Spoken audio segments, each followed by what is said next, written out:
Al-Quran itu harus menjadi makanan harian. Al-Quran ma'dubatullah, hidangan Allah yang sangat lezat. Maka sangat rugi jika kita tidak melahap hidangan Allah yang sangat lezat itu. Betul nggak?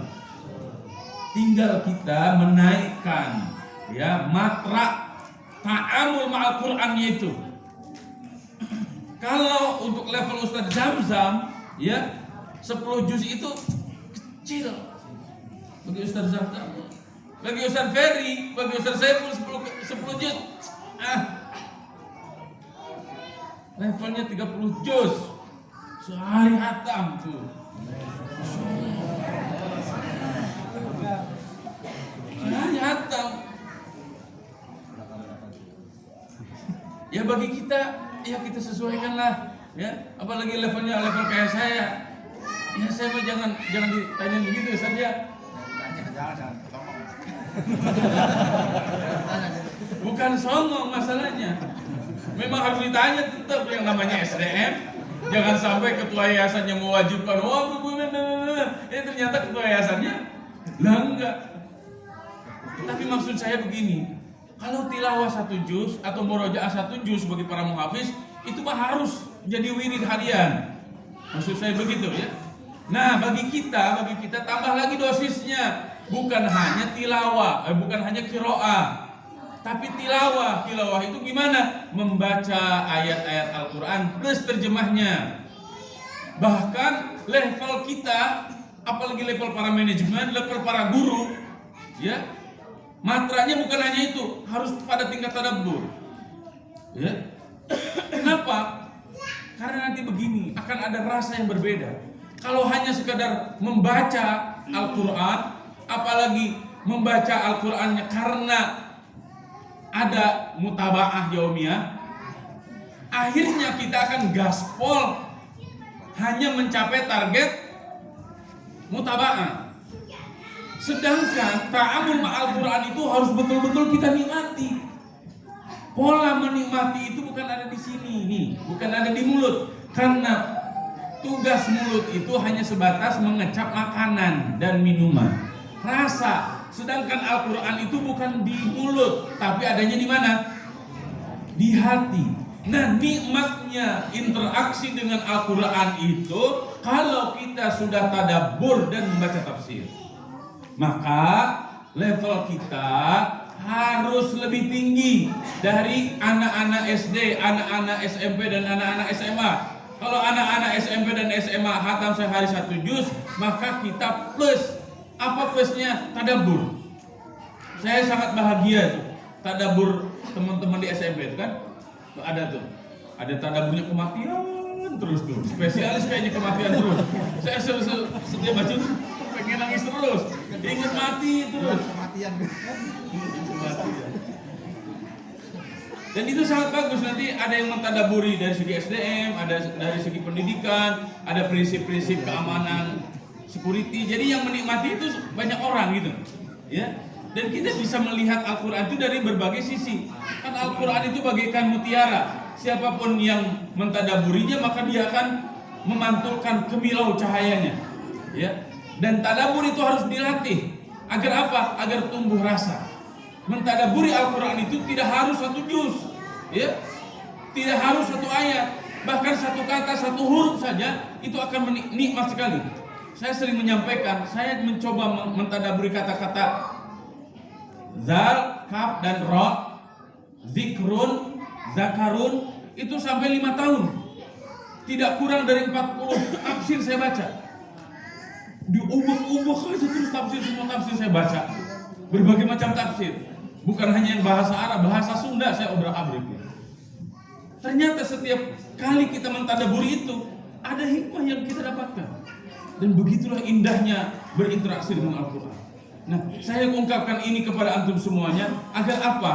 Agar kita orang-orang dewasa, apalagi kita para aktivis-aktivis pendidikan, membasiskan pembelajaran, membasiskan kehidupannya dengan Al-Quran. Karena jika Al-Quran tidak dibedah, kita tidak akan paham. Aku yakin tidak akan paham. Maka jadilah kita semuanya seperti kalhimar yahmilu asfara, seperti himar yang membawa tumpukan-tumpukan kitab, ya. Jangan sampai antum bekerja, antum berkhidmah, antum beraktivitas bertahun-tahun, bahkan berbelas tahun, bahkan berpuluh tahun nanti di sini, ya. Ustaz Saiful itu dari muda loh di Bunyan. Sekarang sudah mulai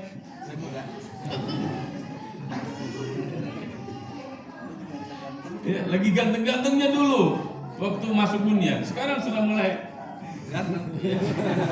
nggak akan cantik Ustaz, tetap ganteng.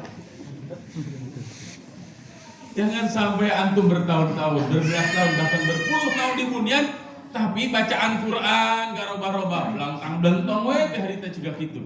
Ya a'udzu billahi minas syaitonir rajim. Ente orang Bunyan kayak begitu kan ada LTQ. Ya.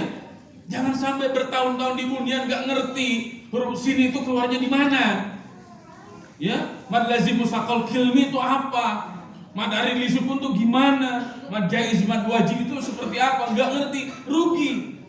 Ya, kenapa? Karena antum ada di lembaga yang konon katanya keunggulannya Al-Qur'an, tapi baca Quran saja enggak becus. Betul enggak? Rugi di sini banyak sekali master tafsir. Ada Ustaz Yusuf, oh masya Allah. Ustaz Yusuf ini baru lulus mahasiswa program studi tafsir Al-Quran, magister terbaik menurut istrinya. Menurut istrinya ya kan, betul nggak? Betul nggak? Tapi serius sudah selesai S2. Iya udah S2. Insya Allah sebentar lagi Ustaz Dendi. Tafsir juga banyak sekali ahli-ahli tafsir, tapi nggak pernah hatam baca tafsir. Rugi nggak? Jangan sampai antum kenalan dengan para tokoh-tokoh hebat seperti ini, antum tidak pernah bertalaki tafsir kepada mereka. Rugi nggak? Rugi sekali. Ya. Maka manfaatkan kebersamaan kita. Nah, kenapa disebutkan Al-Quran kemudian ujungnya syukur? Ikhwani azakumullah, menurut Imam Al-Jurzani di dalam kitab At-Ta'rifat, syukur itu ada syukur lisan dan syukur bil arkan. Syukur lisan itu mengucapkan alhamdulillahirabbil alamin.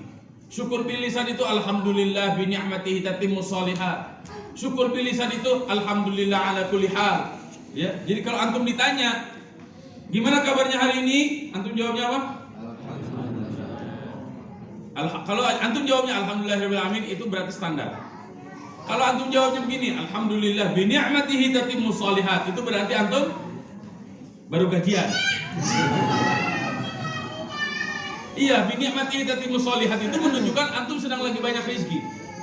Kalau antum jawabnya begini, alhamdulillah ala kulli hal, berarti antum lagi bokeh.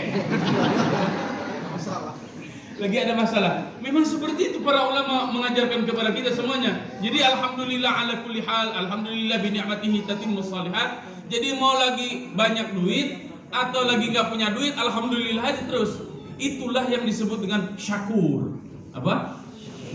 Syakur beda dengan syukur. Kalau syukur memang nikmat yang banyak. Kalau syakur mau lagi nikmat, lagi musibah, alhamdulillah aja terus. Itulah yang disebut dengan syakur. Maka ayatnya i'malu ala Dawud syukra wa qalilun min ibadiyash syakur. Syakur itu kenapa? Karena sangat sedikit sekali orang yang senantiasa bersyukur walaupun dalam kondisi yang susah payah. Kenapa Al-Quran ujungnya syukur? Karena Al-Quran bukan hanya dibaca, Al-Quran bukan hanya diterjemahkan, Al-Quran bukan hanya untuk diajarkan, Al-Quran bukan hanya untuk dijadikan modulasi, ya, akan tetapi Al-Quran harus dijelmakan menjadi sebuah budaya dan peradaban.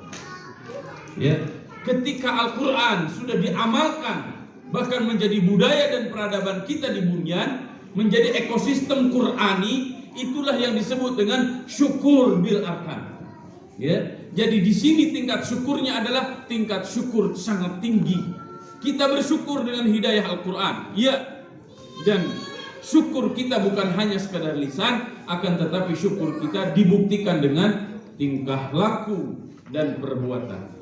Ya, maka satu dengan yang lainnya sesama kita harus saling mengingatkan ini, ya, bagaimana agar setiap pribadi kita menjadi rijalul Quran.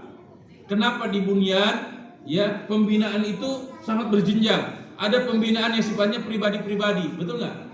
Ada yang sifatnya per kelompok, betul nggak? Dalam halaqah-halaqah, betul?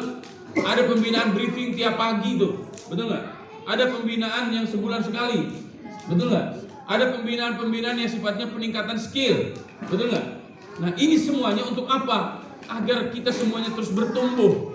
Jangan sampai di bunian antum tidak bertumbuh dan tidak berkembang. Ya, contoh Ustadz Zamzam terus tumbuh. Contoh Ustadz Saiful terus berkembang. Apa ya? Jadi tumbuh berkembang. Kalau tumbuh tuh ke atas ya, kalau berkembang Itu meluas. oke, itu yang kedua ya. Siam, takwa, kemudian Quran, syukur. Yang terakhir.